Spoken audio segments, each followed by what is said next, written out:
and thanks for coming today.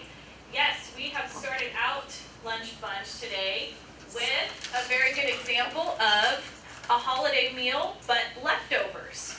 So what I've chosen to do, Jody and I made a sample meal resembling the things that you would have left in the fridge after a Thanksgiving or a holiday meal. So you have the turkey. What we did was used something like cranberry sauce to make a relish, and that's what we used as a dressing on the sandwich. Some of you have wheat bread, some have white, either way can be fine. We did a broccoli cauliflower salad, and we did put a little bit of cheese on there. Otherwise, you have baked chips and fresh fruit. So, the way I'm going to start out today is a little quiz. Okay, so if somebody can guess how many calories is in this meal, I will give you a prize, whoever gets closest to the number without going over. So just to show who has a good guess for what this entire meal would cost you in calories. 600 up here? Everybody else have a guess? About 450. 450? Okay. 750. 750? 475. 475? Okay. Well, 280? We have a winner right here. He said 600. There is actually 660 calories in this meal. Does that surprise anybody? I didn't eat 60. You didn't eat the last 60. Oh, okay. So you think he's right out. You get your choice. This is it's a breakfast wafer and it's high in fiber. So go ahead and try that out. See if you like that. What we like to do is just give you the tools that you need to be successful, to stay healthy through the holidays. It's all about knowing how to make an informed choice. Sometimes we just go through the actions because it's something that we've done for such a long time. If a holiday meal is always held at your house, you know what items that your family likes. And so you make those items because there are going to be people there looking forward to the items. But hopefully after today, you can learn how to maybe splurge on the one meal and get right back on track the next day instead of having 2 high-calorie days right in a row.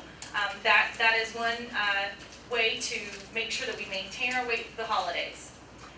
This is the second prize we're going to give out. Does anyone know roundabout how many calories a typical holiday meal has?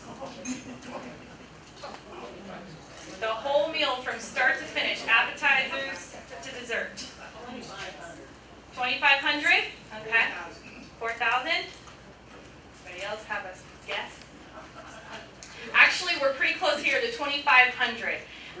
About 3,000 calories is what we can find in a typical holiday meal. Marge, right here. So, yes, we could easily gain a pound just that one day. 3,500 calories equal 1 pound. So you can see how that can really add up. Just for that one meal, we're getting that many calories. Before we get into the rest of the PowerPoint, I wanted to have Joni pass out the shortbread cookies that you probably saw on the menu. These we're going to use as a little tool to talk about nutrition facts. If you know what to look for on a label, something that actually has a package, that can help you make a good decision as well. Some of us have health conditions that we need to look at the labels for anyway, and some of us are trying to just use balance in the way that we eat. The USDA has changed the food guide pyramid from a pyramid to a plate. So what it's called now is My Plate. And they use an icon that resembles the shape of a plate, half of it being vegetables with some fruit, and the other half being your starch and your meat. So, as a general rule, you want to make your meals resemble that. You want to have your meat be about 4 ounces, your starch be about 4 ounces, and then pile the other half of your plate with vegetables. Add a little fruit on.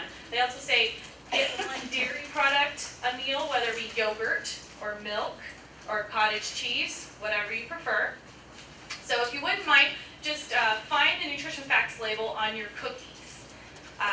some of them can be really hard to read, and I apologize about that. The writing can be really, really small. So some of these are tricky. They're not in a nice table for you. They're just written out, and you kind of have to search for what you're looking for. First of all, I would look at the total calories. If you're having this as a snack, you really want to keep between 150 to 200 calories for a snack. Otherwise, you're talking about a small meal and getting into more calories. So first look at that. Next, we want to see what type of food are we about to eat.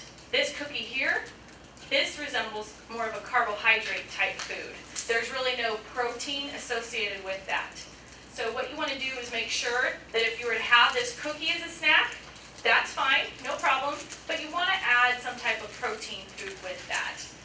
They've found through research that the protein helps your body digest the carbs the way it needs to, puts them in the right spots instead of depositing them as fat storage for later. So we all like that, you know, we want our carbohydrates to go to the right place. So also if you are a person who has diabetes, that helps you as well. Protein with every meal and snack. So if we choose our snack smart, we can be better informed. Next, I want you to look on that label and find the carbohydrates. How many carbohydrates is in this cookie? 19 grams. Okay, so that's a good idea to get how many grams of carbohydrates are in this, because you want about between 15 and 30 for a snack. So 15 is a good number. We can round down to that. And then under that will be fiber usually. Does this item particularly have any fiber in it? No, 0 fiber. So that could be something we think about as we're going into the holidays. Fiber is very important for us because it creates bulk in our system. It helps our body sense that we are eating and getting full. For instance, potato chips have no fiber. We can eat and eat and eat and eat potato chips and really never feel full. And we like the taste, so we're just going to keep eating. So that's why it's kind of dangerous territory to get into those fiber-free foods, especially starches, but we can do them on occasion. It's just recommended that you make at least 50% of your grains whole. So we could improve upon that snack just by adding fiber and by adding protein. So a part of the holidays is finding out, you know, if I'm going to balance my plate and there's only X number of things that can really fit on my plate, where do I cut out? So you do have some options, as you can see here in this picture. She's kind of thinking, well, I really like this donut, but the apples and peanut butter is right there. The apples are going to be your starchy food, the peanut butter being that protein element that she knows she should get from a snack. Obviously, our memories are tied to some of those yummy desserts that we have at Thanksgiving, the pumpkin pie or those, you know, those foods we've had year after year after year. And that's fine if you choose to have that, but we really need to balance that somewhere else on our plate. Instead of having the big size helping of mashed potatoes and gravy, maybe we just go for half. Maybe we just have the mashed potatoes and some of the stuffing. So you kind of have to, you know, use some of those techniques to be able to decide how you want to balance your plate. And just know what you can live without. If you feel like, oh, I just usually take this because it's there, you might omit it and you'll save yourself 200 to 300 calories.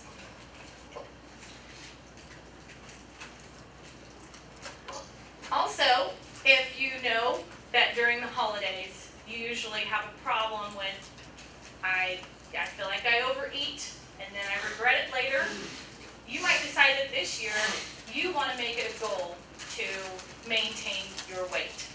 Studies show that actually we don't gain the 5 or 10 pounds during the holiday season that usually is more in the press. We normally gain, normal weight people gain 1 to 2 pounds over the holiday season.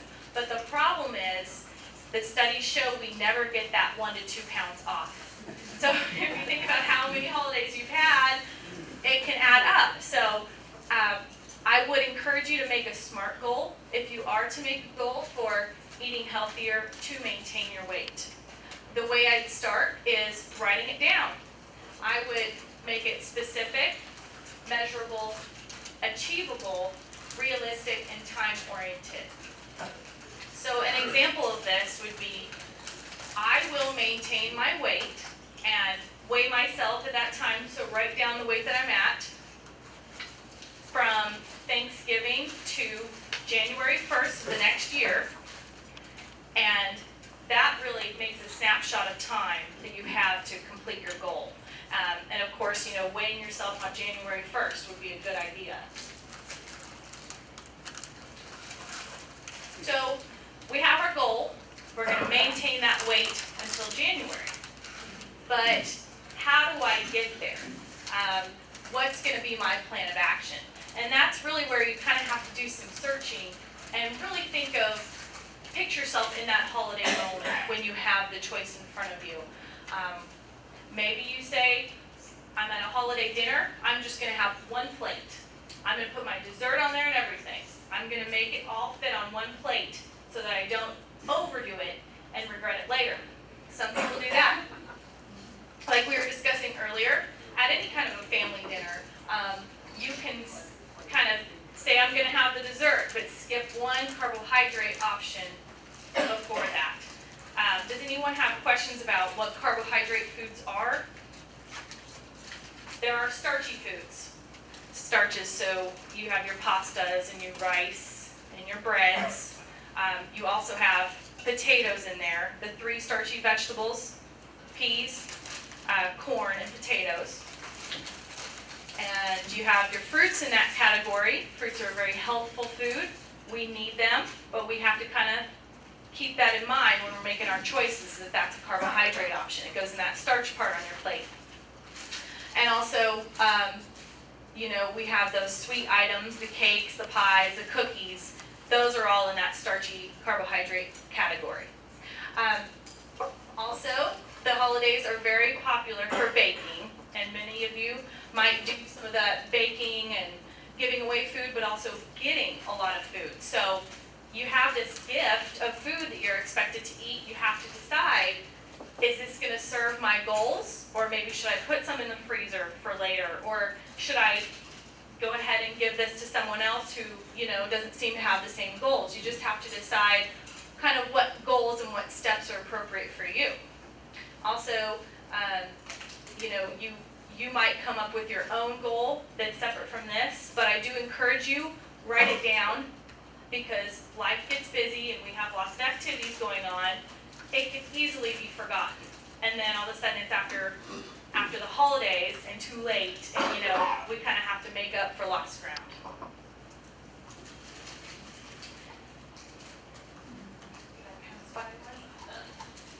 Oh yeah. What we need to do is tell ourselves that it's okay to pick a reward and that we're worth that reward. But by all means, do not make that reward a food item. There are many, many things that we can do, from a new outfit to a new pair of shoes, or, a trip somewhere or something like that. I mean, you can usually come up with some kind of good reward for challenging yourself, because changing a behavior is very hard. Something that we've done year after year after year, it can be very challenging to change, because it's almost like a reflex. We just do it without thinking. So this is your chance to catch it early, formulate a plan, and then you'll get through the holidays with no problem.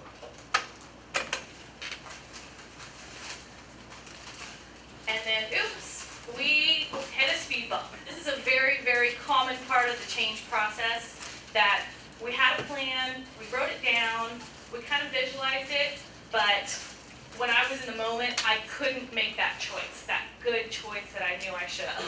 We'll get right back on track. The next day, you have a brand new opportunity. The next meal, you have a brand new opportunity. So don't feel like the whole plan is a waste and just kind of brush it to the side. Just get right back on there.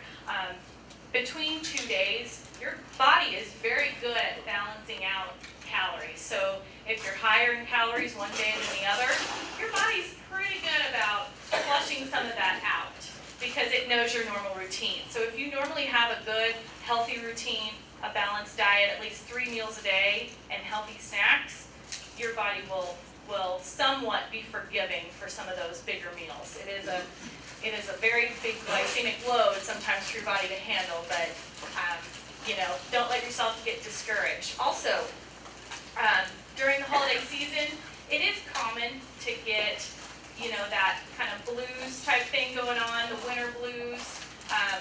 Different emotions can play into how we make our food choices. So if you feel like the holidays or that time of the year is a time that you struggle, you might add that into your plan. And a lot of people will recommend find something that you love, find something that you really can dig into, and start that process before the season comes and kind of get a leg up on it. And sometimes it's okay to splurge. Sometimes we just love that cheesecake that a family member makes, and just knowing that the first 2 bites, they say, the first 2 bites we're tasting it, after that we're just eating. So just kind of keep that in mind. Portion size is key. And so when we're making decisions about, well, should I have this food or should I not have this food? Is this going to serve my goal or not? Maybe the answer is yes. I did really well. I didn't have, the portion of the casserole, and I didn't have the 3 or 4 starches on my plate. I just had 1 to allow room for this. Keep yourself in check, however you need to. Daily weighing is not necessary by any means, but weekly weighing might be a way to keep yourself on track to see how you're doing. Some people go as far as to journal all the foods that they've eaten, but other people would prefer to just kind of keep track of that with their weight. So if you have that written into your plan, then that helps you also kind of keep yourself in check.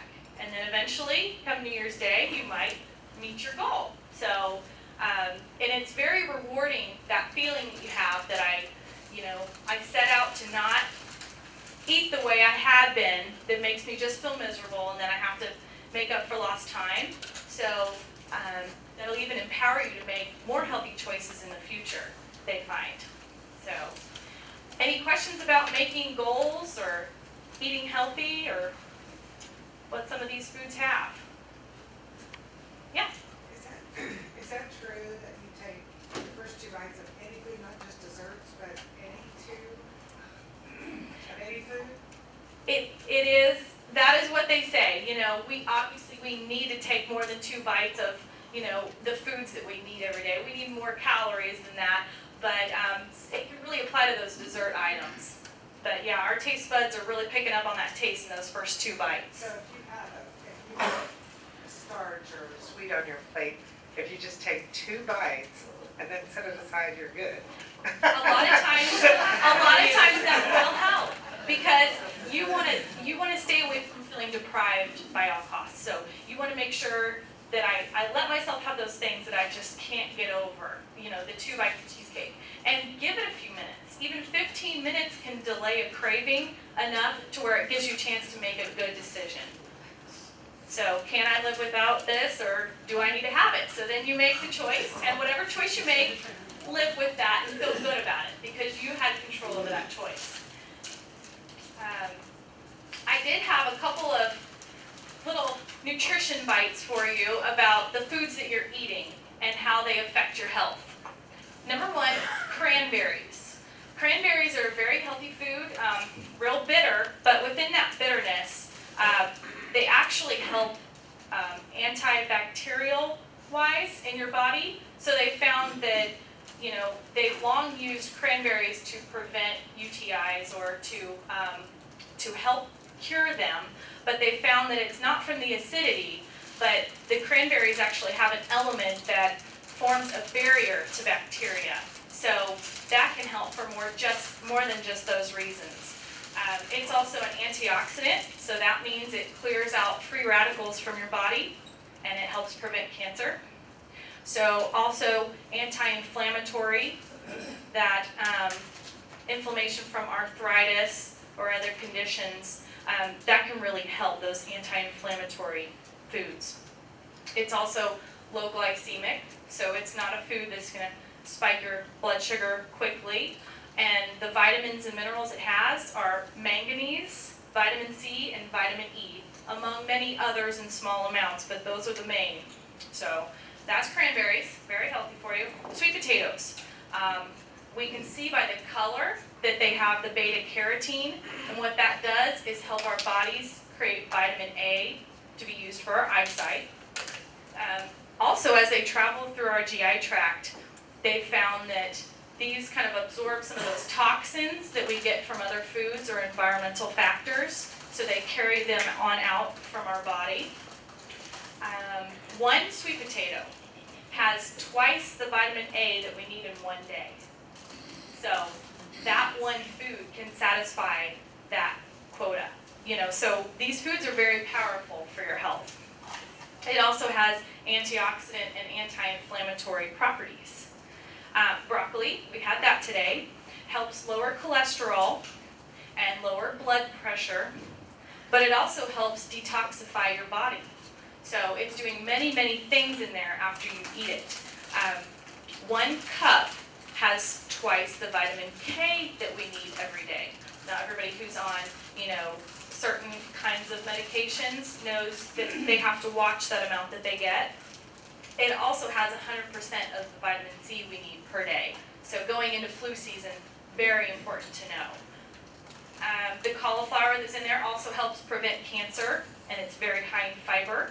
Of course, fresh fruit, we're getting the fiber from that as well, vitamin A and vitamin C. And the plate that we designed today was really meant to showcase the 5-a-day colors. We're supposed to get at least 5 fruits or vegetables of different colors per day, because every different vegetable that's a different color has different vitamins for you. So, if you get that 5 a day, it's shown to be a pretty well-rounded profile to keep your body healthy. So, that's all I have. Any other questions at all? What's your take on vitamin supplements? There is questionable vitamins and supplements out there because they are not something that's regulated by the FDA, but they have been proven to be helpful. I think the best recommendation out there is to take the age-appropriate supplements and the gender-appropriate supplements, because they all have things to offer. Calcium, as far as supplement goes, we can only absorb 500 milligrams at a time. So if you are taking a calcium supplement, they say to go ahead and split those up into different parts of the day and take no more than 500 at a time to get the best approach for that. How about multiple vitamins? Are they okay? Multivitamins are Spectrum? Yes, yeah, the multivitamins appropriate for age are just fine. You don't want to take more than the dose on there, because those fat-soluble vitamins, the A, D, E, and K, we can get too much of those from supplements. So you want to go ahead and use the recommended dose. Any other questions for Erin? How many calories are we allowed a day to eat, and keep? That's a great question. She asked, how many calories per day are we usually supposed to have? To maintain your weight, there is a formula that uses your height, weight, and age. But typically about 1,500, 12 to 1,500 is probably age appropriate for this group of women. And for men, I'd say that's probably 1,500 to 1,800. So again, it's by height and weight and age. So what you want to do is, if you want to know more information about how to really maintain your weight and really work on these things, you can schedule an outpatient visit through the hospital with me, and we can go through and we can calculate exactly what's right for you. But I'd say as a general rule, just take, for women, the 12 to 1,800, or the 12 to 1,400. You want to take that and divide it by 3, because it is ideal to take 3 meals a day, And so you just want to keep your meals probably right around 400 calories or under for a typical day. Erin, do you want to talk a little bit about all those yummy beverages that we have at Christmas time, like eggnog And those things. Our body does prefer to get calories from food as opposed to beverages. It's better absorbed because usually your body has to process through all that fiber and all of those particles. So it's pretty much a rush of blood sugar into our system. And our pancreas doesn't have enough time to squeeze out that insulin and really do what it's supposed to do, so our blood sugar remains high for a long period of time. We can get up to 1,000 calories just from drinks and sometimes not know it, because again, it's bypassing our stomach for the most part. It's going right through because it's liquid, so you're not getting that full feeling, and it's really easy to get way too many calories from those things. So what you can do to avoid that is, again, kind of plan ahead. If you usually have those items around, you can say, I'm just going to have one this time, sip on it through a meal, and then balance that out somehow with your choices for the meal. Or you can find a substitution that works well for you, flavored beverage of some kind, calorie-free. Usually there's a lot of choices available in the stores and stuff like that. So, Any other questions for Erin? And Erin, if you don't mind, would you just talk a little bit about your education, your background, and then all the experience that you've had too before you came to CMH? Sure, yeah. Well, I started out my school career at Kansas State University, Wildcats, very proud to go there. That is the only accredited nutrition program in the state of Kansas. So we have a lot of grads around from the Kansas State program. It is a 5-year program. 4 years of coursework, and then 1 final year of an unpaid internship. So we have a clinical and a management rotation as well as a community rotation. So that really did prepare me very well for this job. In this job I use everything that I learned at Kansas State, from managing the kitchen to educating patients on the floor to the outpatient setting, and also all the community offerings that we do around. Right out of school, I got my first job as a health coach, and they train us to be very good about helping people with behavior change, and that we're just helping people along their journey. Everyone knows in the back of their mind what their strong suits are and what they really need to work on, and so it's just helping assist and give the tools along that process. So it's very important. From there, I went and got my registered dietitian, my full registration, and we had to sit for an exam. So I went ahead and did that, and I spent some time at Via Christi Hospital in Wichita learning the clinical care, which is a very acute care hospital. The sickest of the sick go there, so I had a nice broad experience there. That was a great experience. I also worked with a physician as a weight loss counselor, obesity counselor, and my focus was childhood obesity there. The physician that I was working for took a personal stake in helping his clients just, become healthier as children so they didn't have to battle their entire lives. So that was also a very neat and rewarding job. And then I was lucky enough to be a stay-at-home mom for a little while in Texas with my husband. And then this opportunity came about, so I went ahead and jumped on it. So yeah. And we're delighted to have her here. So, all right, please join me in thanking Erin for her program today.